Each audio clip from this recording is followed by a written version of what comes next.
नमस्कार।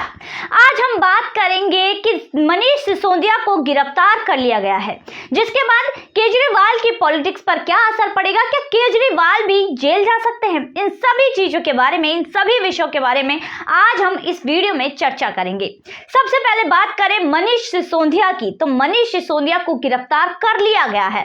आपने देखा होगा गुजरात चुनाव से पहले केजरीवाल ने, हमारे प्यारे केजू ने लगातार ये हवा बनाने की कोशिश की गई थी कि मनीष सिसोदिया को टारगेट किया जा रहा है, मोदी सरकार हमें टारगेट कर रही है, हमारी पार्टी को नीचे गिराने की कोशिश कर रही है, मनीष सिसोदिया को गिरफ्तार किया जाएगा, जबकि ऐसा कुछ भी नहीं हुआ।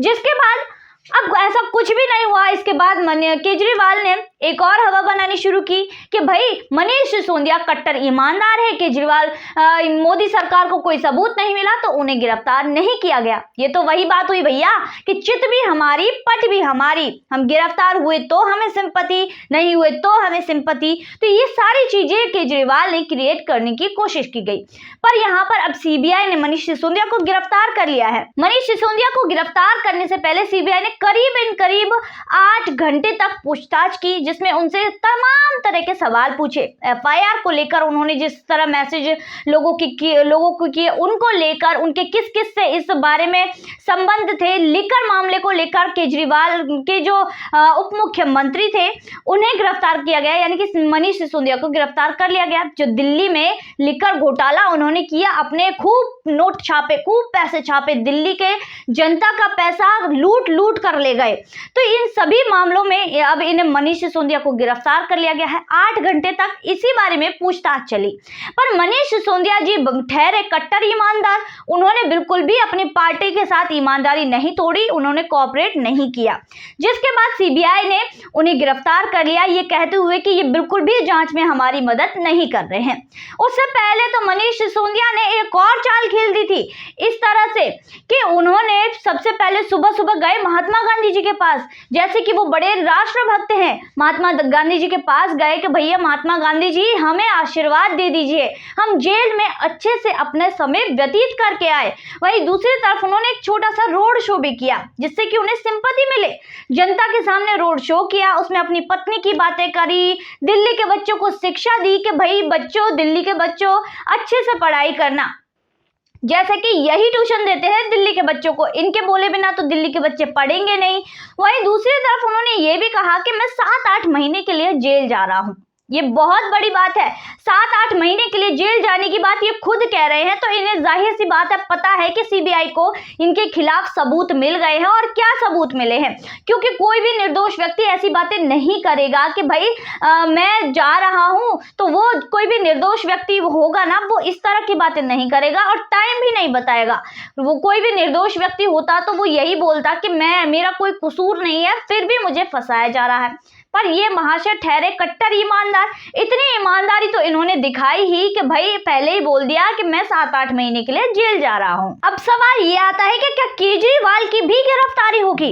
केजरीवाल का नाम पहले से ही सीबीआई की चार्जशीट में दाखिल है, पहले मनीष सिसोदिया का नाम नहीं था, जिसके चलते इन्होंने हवा बनानी शुरू की थी कि मनीष सिसोदिया तो कट्टर ईमानदार है जी, मनीष सिसोदिया के खिलाफ तो साजिश रची जा रही है जी। तो यहाँ पर ये सारी चीजें इन्होंने क्रिएट करने की कोशिश की थी। केजरीवाल का नाम पहले से ही चार्जशीट में है, तो ये बिल्कुल ही इम्पॉसिबल है कि वो जेल ना जाए। वो भी जाएंगे, देर आएंगे पर दुरुस्त आएंगे, केजरीवाल भी जेल जाएंगे।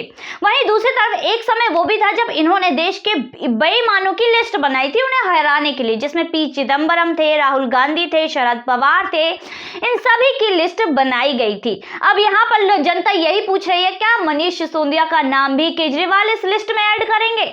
वहीं राहुल गांधी के अपने अलग अरमान है, आज वही केजरीवाल है जो इन्हीं लोगों के साथ, जिनके नाम बेईमान लिस्ट में शामिल किए थे, उन्हीं के साथ हाथ मिला कर फोटो खिंचवा रहे हैं। अब राहुल गांधी के अलग अरमान है प्रधानमंत्री बनने के, तो राहुल गांधी तो केजरीवाल को भाव देंगे नहीं।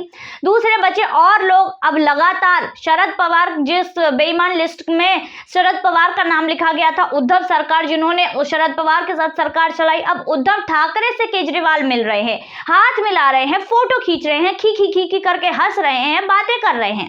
तो ये सारी चीजें हैं, ये निकल कर केजरीवाल के इर्द गिर्द घूम रही है। अब यहाँ पर लगातार सवाल ये आते हैं कि केजरीवाल की पॉलिटिक्स चलेगी। अब यहाँ पर ये लोग, कई लोग ऐसे उदाहरण देते हैं कि लालू भी तो जेल गए थे, उनकी पॉलिटिक्स भी तो चल रही है, उनकी पार्टी भी तो चल रही है, पर लालू प्रसाद यादव और केजरीवाल में बहुत जमीन आसमान का फर्क है।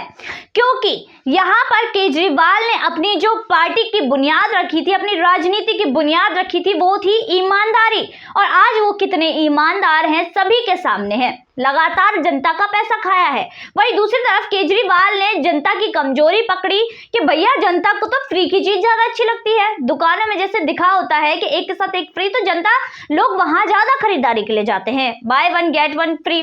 तो वहीं दूसरी तरफ केजरीवाल ने इस कमजोरी को पकड़ा और फ्री की रेवड़ी बांटनी शुरू कर दी, जिसके बाद इनकी तरफ लोग मक्खी की तरह खिंचे चले आए।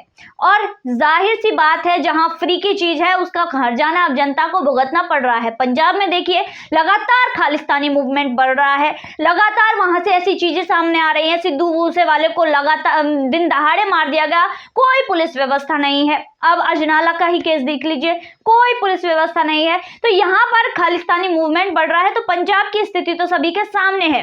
और दिल्ली की बात करें तो केजरीवाल को पता था कि यहाँ पर दिल्ली की जो पॉलिटिक्स है वो नॉर्थ इंडिया के मुकाबले सीधी और सादी है, इसलिए उन्होंने अपनी करियर की शुरुआत ही दिल्ली से की थी।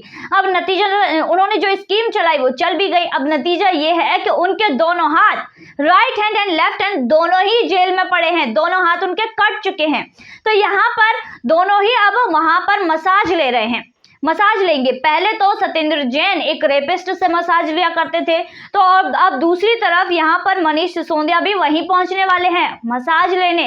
अब तीसरे की बारी है, तीसरा भी जल्द ही पहुंच जाएगा, यानी कि केजरीवाल, उन्हें भी तो मसाज की जरूरत होगी, उनके भी हाथ पैर दर्द करते होंगे, तो वो भी जल्दी ही जेल में अब मसाज लेने पहुंच जाएंगे, ये दिन दूर नहीं है। अब इस गिरफ्तारी के बाद केजरीवाल पूरा प्रयास करेंगे कि भाई मुझे सेंटिमेंट मिल जाए, हम निर्दोष हैं, हमें परेशान किया जा रहा है, हमें बहुत सताया जा रहा है। इस तरह की केजरीवाल जरूर बातें करेंगे, क्योंकि ये जो केजरीवाल की बुद्धि है ना, खोपड़ी है ना, ये इसी तरफ घूमती है कि सेंटिमेंट कैसे लिया जाए और फ्री की रेवड़ी कैसे बांटी जाए, लोगों को आकर्षित कैसे किया जाए। अब यहाँ पर चर्चा इस चीज की भी हो रही है कि केजरीवाल कांग्रेस के साथ जाएंगे। कांग्रेस के भैया अपने ही बड़े अरमान है राहुल गांधी के प्रधानमंत्री बनने के, मोदी जी को 2024 में कैसे हराया जाए उसके। तो ये तो जाहिर सी बात है, राहुल गांधी तो कांग्रेस, जो केजरीवाल है उसके साथ जाएंगे नहीं।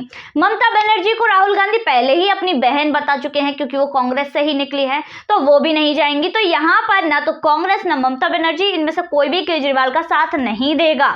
यहाँ पर राहुल गांधी के जो अरमान है ना, उनके चलते जो केजरीवाल को वो बिल्कुल भी भाव नहीं देंगे। और केजरीवाल की अपनी महत्वाकांक्षा है, वो और भी अपनी पार्टी को बढ़ाना चाहते हैं, वो भी प्रधानमंत्री बनना चाहते हैं।